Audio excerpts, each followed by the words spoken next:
right, President Biden is picking up his campaign schedule in the final stretch.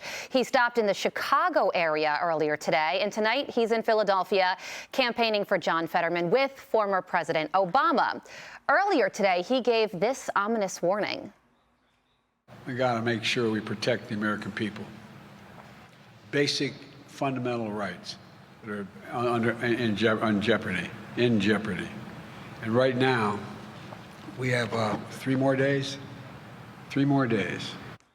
Yeah, Biden, Democrats, the media, they're all pushing that it's not necessarily issues that matter most to the American people, but democracy itself that's on the ballot. Make no mistake, democracy is on the ballot. Somebody's got to tell voters what they need to hear, which is that democracy is on the ballot. Democracy is on the ballot. Democracy is on the ballot. Democracy is actually on the ballot. Democracy is on the ballot. Democracy is on the ballot. Well, it's a different message from Republicans who are talking about everything from the border to high crime, economy, and inflation. They surrendered our energy independence. They made energy too expensive. When you make energy expensive, you make everything in the economy expensive, right? You cause inflation. You know what else causes inflation? Printing $6 trillion in 1 year, which is what these geniuses did. So we got to retire these guys. Think about another 6 years of rubber stamping Joe Biden's or any of Joe Biden's policies that have failed. This is wrong. This is about heating and eating. This is about Granite Staters who can't pay their bills, the necessities, and are going to have rolling blackouts. What has happened right now is we got the C team in. We got the C team in that's lying to you. We don't want the C team, we want the A team, where the A team is the Republican Party.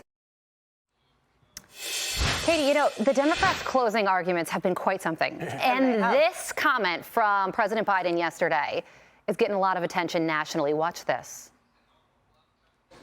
It's also now cheaper to generate electricity from wind and solar than it is from coal and oil, literally cheaper. We're going to be shutting these plants down all across America and having wind and solar. They don't like the people who do coal. They don't like the people who mine coal. They don't like the people who actually work in the energy sector. And so they've convinced themselves of this economic fantasy so that they can put a lot of hardworking Ohioans out of a job. The reason I want to go to the Senate is to prevent it from happening.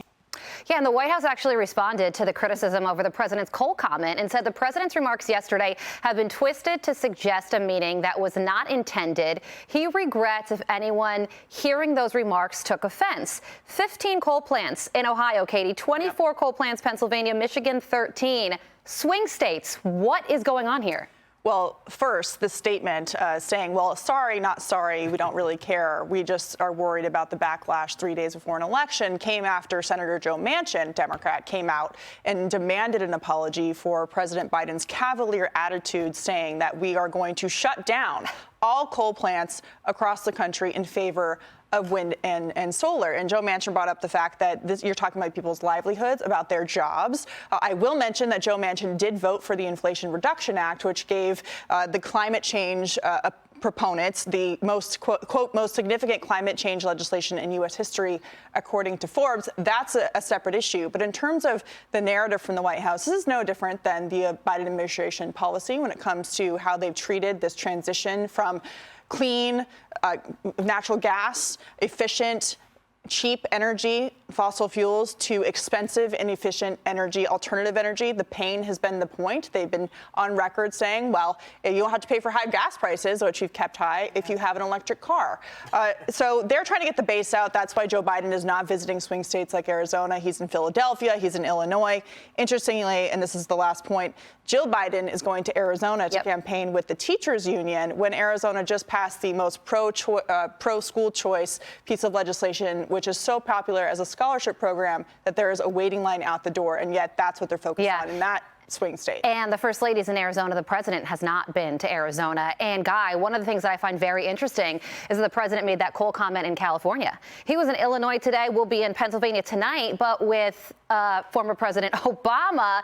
And then tomorrow he's going to be in New York. He's closing out his midterm campaign cycle in Maryland on Monday. And even the reporters who are tasked with following the president are asking Karine Jean-Pierre, why are we here? Right. I think we all know why. It's because the president is unpopular and he's not an asset to Democrats almost anywhere, maybe in New York and Maryland, right? And I think it's a bit of a risk bringing him to Pennsylvania.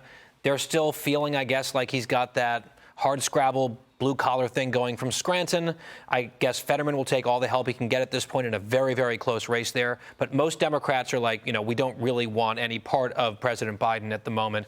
And I think we can see why that's the case. Just from the two montages that we just played there at the top of the show, back and forth with the Democrats, one after another, democracy on the ballot, this whole thing still sort of about January 6th, an election, trutherism or whatever, and then one Republican candidate after another talking about what? Energy, the cost of everything, prices, crime, the economy. We'll see which of those messages succeeds on Tuesday night. I know where I'd bet my money. Yeah. And Charlie, we had the president's speech this week, battle for the soul of America. If you vote democratically for Republican, democracy's at risk. And then you have this comment from James Clyburn, who one-upped even the president, saying that the United States is on track to repeat Nazi Germany. Watch this. This country is on track to repeat what happened in Germany when it was the greatest democracy going, elected a chancellor who then co-opted the media. Yeah, put the president's comment together with that. What do you make of this strategy? Well, I think it's all incredible desperation on the part of Democrats. That clip from Clyburn is particularly disheartening because Clyburn has always been one of these Democrats. He's obviously a loyal Democrat, but he's always been a very sensible Democrat within the leadership of the House. And to hear him using that kind of language is terrifying and very sad because obviously I'm sort of on the other side of things, but you have to have a sane opposition party or things get ugly very quickly, as we are seeing right now. And, the Democrats started out, they thought that they were going to be able to put all their eggs in the abortion basket. That didn't work out. They tried to make it all about Trump. Right. That didn't work out. And then when it becomes clear that actually what people care about, it's the economy's stupid, that they have nothing to say to it. So that's where they came up with this whole idea of started talking about. They made up the story about Social Security and how Republicans were going to take Social Security away, which was a complete fantasy, and they made it up. But, and I think Katie's exactly right about this, we're at a point now where Democrats, they're not even thinking about trying to get independents or other voters they're not trying to convince anyone. They're just trying to excite their own people. Right. So they've gone back to what is their lodestar, their North Star of politics, which is destroying the economy by ending fossil fuels. And they're making no bones about it. Obviously, they're sort of trying to shave it a little bit, but that is what they want to do. And it turns out that's not really popular. Yeah. The American people don't really like having to walk to work. And to Charlie's point, Katie, about exciting the base or scaring them, the president yesterday said that Democrats or Republicans are literally trying to take away people's right to vote during an election cycle where there's already been a record number of early voting turnout. And to the point about the red wave, clearly momentum is on the Republican side, but people do have to also remember that in 2020, Republicans lost the White House, but Republicans did gain 14 seats. So there is less ground to make up. So what is going to happen? Do you predict a red wave or over the past 2 years, Nancy Pelosi has overseen the slimmest majority in the House in decades. And during the lead up to the 2020 election, Republicans were predicted to lose seats. Given that there are Republicans competitive in Biden plus 12 districts in places like Northern Virginia, districts in Texas that have been in control of Democrats for 100 years have already flipped. They're probably going to hold on to some of those seats. I think that they'll do very well in the House, and the Senate is certainly competitive again. One more thing, Fox News did a poll in June on the question of which party is better at preserving democracy. Republicans won that poll by 1 point. Yeah. Now, it's just 1 point.